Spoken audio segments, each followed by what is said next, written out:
Chapter 5. I assume I'm not alone in having few memories from before I was 6 or 7. I know that I was 4 when I climbed on top of the dining room table in our small apartment, announced that I was the Incredible Hulk, and dove headfirst into the wall to prove that I was stronger than any building. I was wrong. I remember being smuggled into the hospital to see Uncle T-Berry. I remember sitting on Mamaw Blanton's lap as she read Bible stories aloud before the sun came up, and I remember stroking the whiskers on her chin and wondering whether God gave all old women facial hair. I remember explaining to Miss Hydorn in the holler that my name was J.D., like J.D. I remember watching Joe Montana lead a touchdown-winning drive in the Super Bowl against the hometown Bengals. And I remember the early September day in kindergarten when Mom and Lindsay picked me up from school and told me that I'd never see my dad again. He was giving me up for adoption, they said. It was the saddest I had ever felt. My father, Don Bowman, was Mom's second husband. Mom and Dad married in 1983 and split up around the time I started walking. Mom remarried a couple years after the divorce. Dad gave me up for adoption when I was 6. After the adoption, he became kind of a phantom for the next 6 years. I had few memories of life with him. I knew that he loved Kentucky, its beautiful mountains and its rolling green horse country. He drank RC Cola and had a clear Southern accent. He drank, but he stopped after he converted to Pentecostal Christianity. I always felt loved when I spent time with him, which was why I found it so shocking that he didn't want me anymore, as Mom and Mamaw told me. He had a new wife, with 2 small children, and I'd been replaced. Bob Hamill, my stepdad and eventual adoptive father, was a good guy in that he treated Lindsay and me kindly. Mamaw didn't care much for him. He's a toothless fucking retard, she'd tell Mom, I suspect for reasons of class and culture. Mamaw had done everything in her power to be better than the circumstances of her birth. Though she was hardly rich, she wanted her kids to get an education, obtain white-collar work, and marry well-groomed middle-class folks, people, in other words, who were nothing like Mamaw and Papaw. Bob, however, was a walking hillbilly stereotype. He had little relationship with his own father and had learned the lesson of his own childhood well. He had 2 kids whom he barely saw, though they lived in Hamilton, a town 10 miles south of Middletown. Half of his teeth had rotted out, and the other half were black, brown, and misshapen, the consequence of a lifetime of Mountain Dew consumption and presumably some missed dental checkups. He was a high school dropout who drove a truck for a living. We'd all eventually learned that there was much to dislike about Bob, but what drove Mamaw's initial dislike were the parts of him that most resembled her. Mamaw apparently understood what would take me another 20 years to learn, that social class in America isn't just about money, and her desire that her children do better than she had done extended past their education and employment and into the relationships they formed. When it came to spouses for her kids and parents for her grandkids, Mamaw felt, whether she knew it consciously, that she wasn't good enough. When Bob became my legal father, Mom changed my name from James Donald Bowman to James David Hamill. Until then, I'd borne my father's first name as my middle name, and Mom used the adoption to erase any memory of his existence. She kept the D to preserve what had by then become a universal nickname, J.D. Mom told me that I was now named after Uncle David, Mamaw's older, pot-smoking brother. This seemed a bit of a stretch even when I was 6. Any old D name would have done, so long as it wasn't Donald. Our new life with Bob had a superficial, family sitcom feel to it. Mom and Bob's marriage seemed happy. They bought a house a few blocks away from Mamaw's. We were so close that if the bathrooms were occupied or I felt like a snack, I'd just walk over to Mamaw's. Mom had recently acquired her nursing license, and Bob made a great salary, so we had plenty of money. With our gun-toting, cigarette-smoking Mamaw up the street and a new legal father, we were an odd family but a happy one. My life assumed a predictable cadence. I'd go to school and come home and eat dinner. I visited Mamaw and Papaw nearly every day. Papaw would sit on our porch to smoke, and I'd sit out there with him and listen to him grumble about politics or the Steelworkers Union. When I learned to read, Mom bought me my first chapter book, Space Brat, and heaped praise on me for finishing it quickly. I loved to read, and I loved to work on math problems with Papaw, and I loved the way that Mom seemed to delight in everything I did. Mom and I bonded over other things, especially our favorite sport, football. I read every word I could about Joe Montana, the greatest quarterback of all time, watched every game, and wrote fan mail to the 49ers and later the Chiefs, Montana's 2 teams. Mom checked out books on football strategy from the public library, and we built little models of the field with construction paper and loose change, pennies for the defense, nickels and dimes for the offense. Mom didn't want me to understand only the rules of football. She wanted me to understand the strategy. We practiced on our construction paper football field, going over the various contingencies. What happened if a particular lineman, a shiny nickel, missed his block? What could the quarterback, a dime, do if no receiver, another dime, was open? We didn't have chess, but we did have football. More than anyone else in my family, Mom wanted us to be exposed to people from all walks of life. Her friend Scott was a kind old gay man who, she later told me, died unexpectedly. She made me watch a movie about Ryan White, a boy not that much older than I was, who contracted HIV through a blood transfusion and had to start a legal fight to return to school. Every time I complained about school, Mom reminded me of Ryan White and spoke about what a blessing it was to get an education. She was so overcome by White's story that she handwrote a letter to his mother after he died in 1990. Mom believed deeply in the promise of education. She was the salutatorian of her high school class but never made it to college because Lindsay was born weeks after Mom graduated from high school. But she did return to a local community college and earn an associate's degree in nursing. I was probably 7 or 8 when she started working full-time as a nurse, and I like to think that I had contributed in some small way. I helped her study by crawling all over her, and I let her practice drawing blood on my youthful veins. Sometimes Mom's devotion to education arguably went a little too far.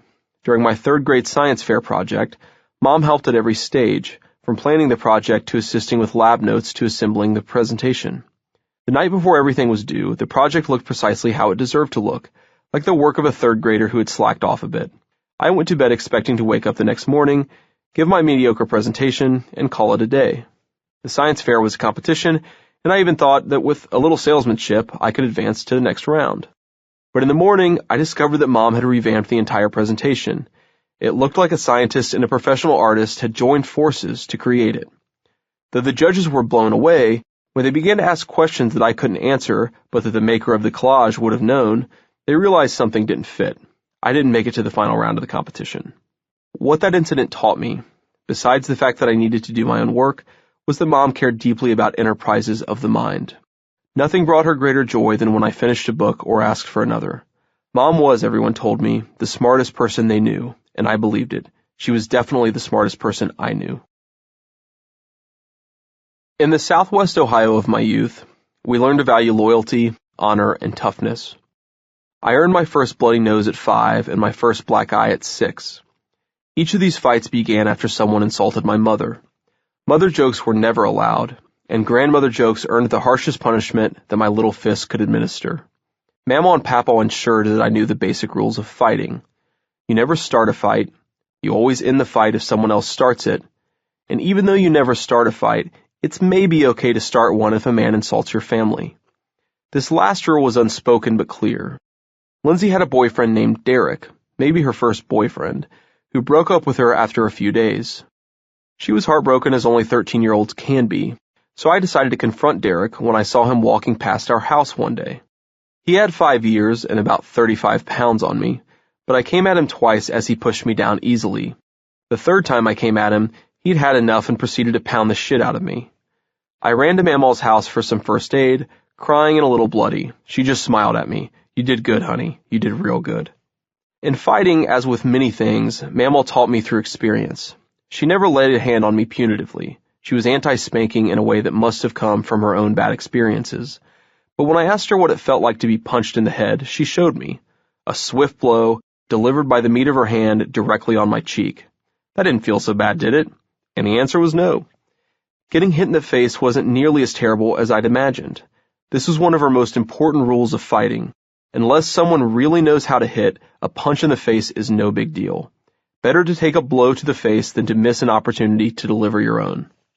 Her second tip was to stand sideways, with your left shoulder facing your opponent and your hands raised because you're a much smaller target that way. Her 3rd rule was to punch with your whole body, especially your hips. Very few people, Mamaw told me, appreciate how unimportant your fist is when it comes to hitting someone. Despite her admonition not to start fights, our unspoken honor code made it easy to convince someone else to start a fight for you. If you really wanted to get into it with someone, all you needed to do was insult his mom. No amount of self-control could withstand a well-played maternal criticism. Your mom's so fat that her ass has its own zip code. Your mom's such a hillbilly that her false teeth have cavities. Or a simple, yo mama. These were fighting words, whether you wanted them to be or not. To shirk from avenging a string of insults was to lose your honor, your dignity, or even your friends. It was to go home and be afraid to tell your family that you had disgraced them. I don't know why, but after a few years Mamaw's views evolved on fighting. I was in 3rd grade, had just lost a race, and felt there was only one way to adequately deal with the taunting victor. Mamaw, lurking nearby, intervened in what was certain to be another schoolyard cage match. She sternly asked whether I had forgotten her lesson that the only just fights are defensive. I didn't know what to say. She had endorsed the unstated rule of honor fighting only a few years earlier. One time I got in a fight and you told me that I did good, I told her. She said, well then, I was wrong. You shouldn't fight unless you have to. Now that made an impression. Mamaw never admitted mistakes. The next year, I noticed that a class bully had taken a particular interest in a specific victim, an odd kid I rarely spoke to. Thanks to my prior exploits, I was largely immune to bullying and, like most other kids, was usually content to avoid the bully's attention. One day, though, he said something about his victim that I overheard, and I felt a strong urge to stick up for the poor kid. There was something pathetic about the target, who seemed especially wounded by the bully's treatment. When I spoke to Mamaw after school that day, I broke down in tears. I felt incredibly guilty that I hadn't had the courage to speak up for this poor kid, that I had just sat there and listened to someone else make his life a living hell. She asked whether I had spoken to the teacher about it, and I assured her that I had. That bitch ought to be put in jail for sitting there and not doing anything. And then she said something that I will never forget. Sometimes, honey, you have to fight, even when you're not defending yourself. Sometimes it's just the right thing to do. Tomorrow you need to stand up for that boy, and if you have to stand up for yourself, then do that too. Then she taught me a move, a swift, hard, make sure to turn your hips, punch right to the gut. If he starts in on you, make sure to punch him right in the belly button. Next day at school, I felt nervous and hoped that the bully would take a day off. But in the predictable chaos as the class lined up for lunch, the bully, his name was Chris, asked my little charge whether he planned on crying that day. Shut up, I said. Just leave him alone. Chris approached me, pushed me, and asked what I planned to do about it. I walked right up to him, pivoted my right hip, and sucker punched him right in the stomach. He immediately and terrifyingly dropped to his knees, seemingly unable to breathe. By the time I realized that I'd really injured him, he was alternately coughing and trying to catch his breath. He even spit up a small amount of blood. Chris went to the school nurse, and after I confirmed that I hadn't killed him and would avoid the police, my thoughts immediately turned to the school justice system, whether I'd be suspended or expelled and for how long. While the other kids played at recess, and Chris recovered with the nurse, the teacher brought me into the classroom. I thought she was going to tell me that she'd called my parents and I'd be kicked out of school. Instead, she gave me a lecture about fighting and made me practice my handwriting instead of playing outside. I detected a hint of approval from the teacher, and I sometimes wonder whether there were school politics at work in her inability to appropriately discipline the class bully. At any rate, Mamaw found out about the fight directly from me and praised me for doing something really good. It was the last time I ever got in a fistfight. While I recognized that things weren't perfect, I also recognized that our family shared a lot with most of the families I saw around me. Yes, my parents fought intensely, but so did everyone else's. Yes, my grandparents played as big a role in my life as Mom and Bob did, but that was the norm in hillbilly families. We didn't live a peaceful life in a small nuclear family. We lived a chaotic life in big groups of aunts, uncles, grandparents, and cousins.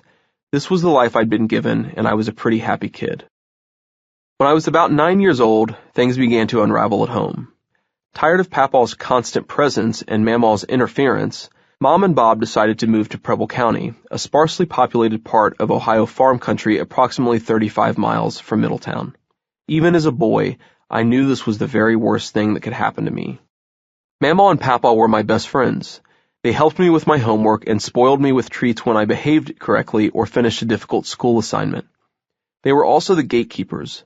They were the scariest people I knew, old hillbillies who carried loaded guns in their coat pockets and under their car seats, no matter the occasion. Bob was Mom's third husband, but the third time was not the charm. By the time we moved to Preble County, Mom and Bob had already begun to fight, and many of those fights would keep me up well past my bedtime. They said things friends and family should never say to each other. Go back to your trailer park, Mom sometimes told Bob, a reference to his life before they were married. Sometimes Mom would take us to a local motel where we'd hide out for a few days until Mamaw or Papaw convinced Mom to face her domestic problems. Mom had a lot of Mamaw's fire, which meant that she never allowed herself to become a victim during domestic disputes. It also meant that she often escalated normal disagreements beyond where they should go.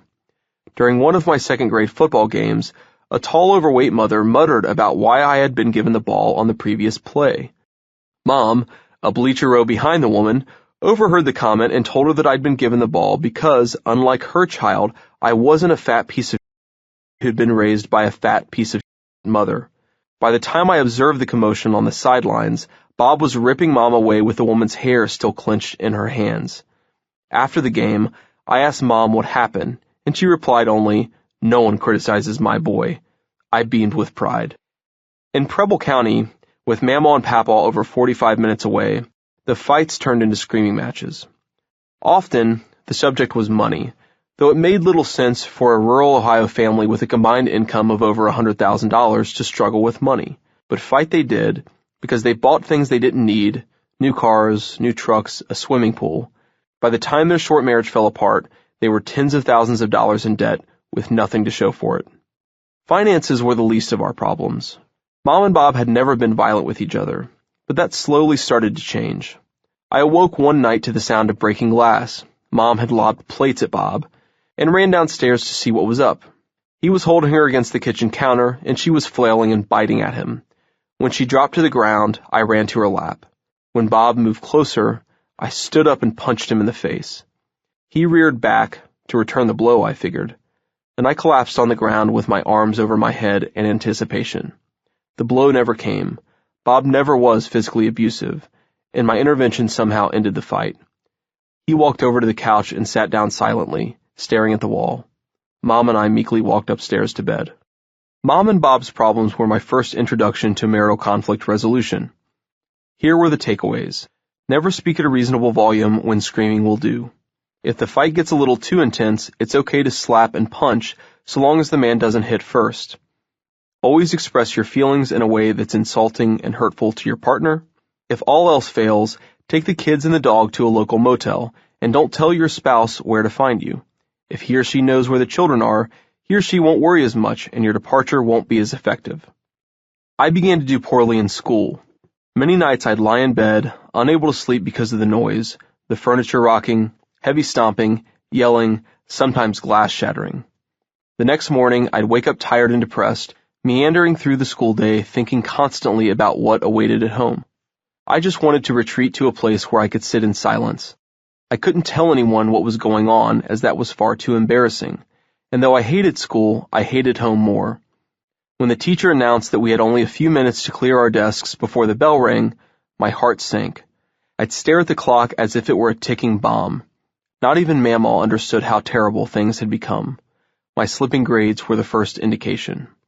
Not every day was like that, of course. But even when the house was ostensibly peaceful, our lives were so charged that I was constantly on guard. Mom and Bob never smiled at each other or said nice things to Lindsay and me anymore. You never knew when the wrong word would turn a quiet dinner into a terrible fight, or when a minor childhood transgression would send a plate or book flying across the room. It was like we were living among landmines. One wrong step, and kaboom. Up to that point in my life, I was a perfectly fit and healthy child. I exercised constantly, and though I didn't exactly watch what I ate, I didn't have to. But I began to put on weight, and I was positively chubby by the time I started the 5th grade. I often felt sick and would complain of severe stomach aches to the school nurse. Though I didn't realize it at the time, the trauma at home was clearly affecting my health. Elementary students may show signs of distress through somatic complaints such as stomach aches, headaches, and pains, reads one resource for school administrators who deal with children who suffer trauma at home. These students may have a change in behavior, such as increased irritability, aggression, and anger. Their behaviors may be inconsistent. These students may show a change in school performance and have impaired attention and concentration and more school absences. I just thought I was constipated or that I really hated my new hometown. Mom and Bob weren't that abnormal.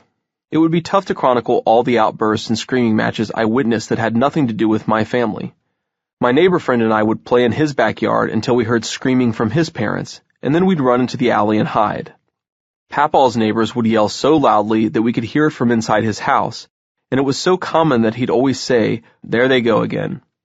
I once saw a young couple's argument at the local Chinese buffet escalate into a symphony of curse words and insults. Mamaw and I used to open the windows on one side of her house so we could hear the substance of the explosive fights between her neighbor Patty and Patty's boyfriend. Seeing people insult, scream, and sometimes physically fight was just part of our life. After a while, you didn't even notice it. I always thought it was how adults spoke to one another. When Lori married Dan, I learned of at least one exception. Mamaw told me that Dan and Aunt Wee never screamed at each other because Dan was different. "He's a saint," she'd say.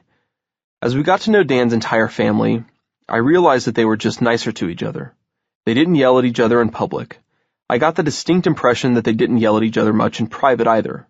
I thought they were frauds. Aunt Wee saw it differently. I just assumed they were really weird. I knew they were genuine, I just figured they were genuinely odd. The never-ending conflict took its toll. Even thinking about it today makes me nervous. My heart begins to race and my stomach leaps into my throat. When I was very young, all I wanted to do was get away from it, to hide from the fighting, go to Mamaw's, or disappear. I couldn't hide from it because it was all around me. Over time, I started to like the drama. Instead of hiding from it, I'd run downstairs or put my ear to the wall to get a better listen. My heart would still race, but in an anticipatory way, like it did when I was about to score in a basketball game. Even the fight that went too far, when I thought Bob was about to hit me, was less about a brave kid who intervened and more about a spectator who got a little too close to the action. This thing that I hated had become a sort of drug. One day, I came home from school to see Mamaw's car in the driveway. It was an ominous sign, as she never made unannounced visits to our Preble County home. She made an exception on this day because Mom was in the hospital, the result of a failed suicide attempt. For all the things I saw happening in the world around me, my 11-year-old eyes missed so much. In her work at Middletown Hospital, Mom had met and fallen in love with a local fireman and begun a years-long affair. That morning, Bob had confronted her about the affair and demanded a divorce. Mom had sped off in her brand-new minivan and intentionally crashed it into a telephone pole. That's what she said, at least. Mamaw had her own theory, that Mom had tried to detract attention from her cheating and financial problems. As Mamaw said, "Who tries to kill themselves by crashing a car? If she wanted to kill herself, I've got plenty of guns." Lindsay and I largely bought Mamaw's view of things, and we felt relief more than anything, that Mom hadn't really hurt herself, and that Mom's attempted suicide would be the end of our Preble County experiment. She spent only a couple of days in the hospital. Within a month, we moved back to Middletown, 1 block closer to Mamaw than we'd been before, with one less man in tow. Despite the return to a familiar home, Mom's behavior grew increasingly erratic. She was more roommate than parent, and of the three of us, Mom, Lindsay, and me, Mom was the roommate most prone to hard living. I'd go to bed only to wake up around midnight when Lindsay got home from doing whatever teenagers do. I'd wake up again at 2 or 3 in the morning when Mom got home. She had new friends, most of them younger and without kids, and she cycled through boyfriends switching partners every few months. It was so bad that my best friend at the time commented on her flavors of the month. I'd grown accustomed to a certain amount of instability, but it was of a familiar type. There would be fighting or running away from fights. When things got rocky, Mom would explode on us or even slap or pinch us. I didn't like it, who would? But this new behavior was just strange. Though Mom had been many things, she hadn't been a partier. When we moved back to Middletown, that changed. With partying came alcohol, and with alcohol came alcohol abuse and even more bizarre behavior. One day when I was about 12, Mom said something that I don't remember now, but I recall running out the door without my shoes and going to Mamaw's house. For 2 days, I refused to speak to or see my mother. Papaw, worried about the disintegrating relationship between his daughter and her son, begged me to see her. So I listened to the apology that I'd heard a million times before. Mom was always good at apologies. Maybe she had to be. If she didn't say sorry, then Lindsay and I never would have spoken to her. But I think she really meant it. Deep down, she always felt guilty about the things that happened, and she probably even believed that, as promised, they'd never happen again. They always did, though. This time was no different. Mom was extra apologetic because her sin was extra bad, so her penance was extra good.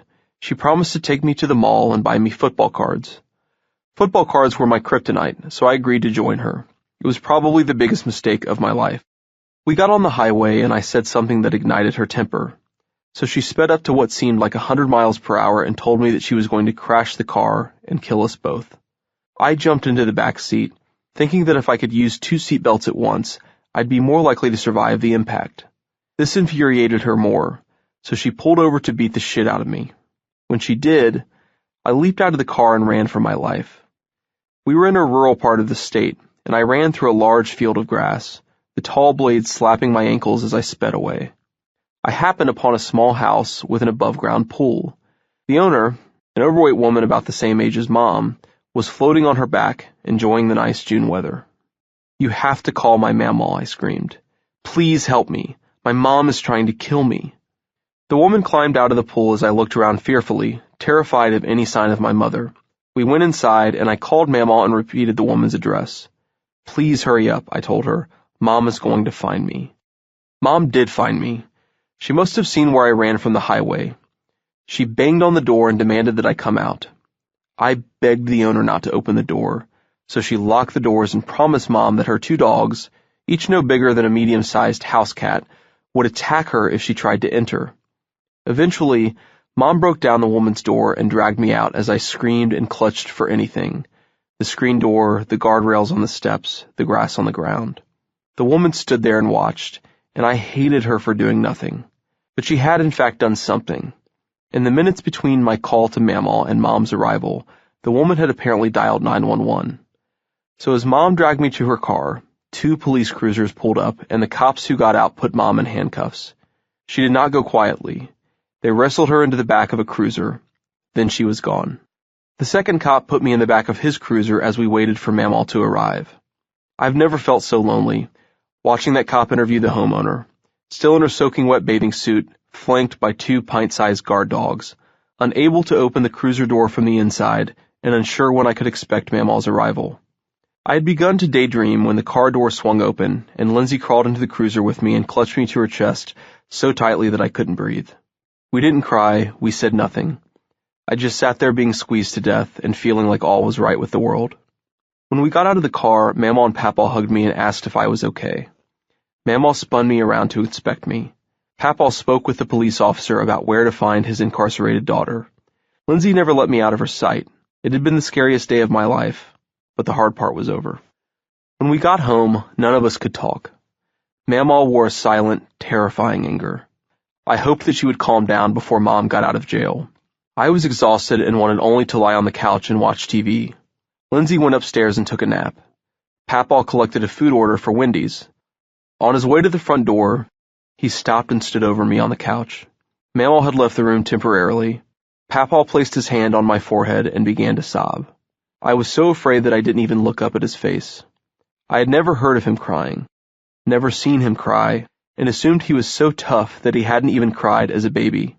He held that pose for a little while until we both heard Mamaw approaching the living room. At that point, he collected himself, wiped his eyes, and left. Neither of us ever spoke of that moment. Mom was released from jail on bond and prosecuted for a domestic violence misdemeanor. The case depended entirely on me, yet during the hearing, when asked if Mom had ever threatened me, I said no. The reason was simple. My grandparents were paying a lot of money for the town's highest-powered lawyer. They were furious with my mother, but they didn't want their daughter in jail either.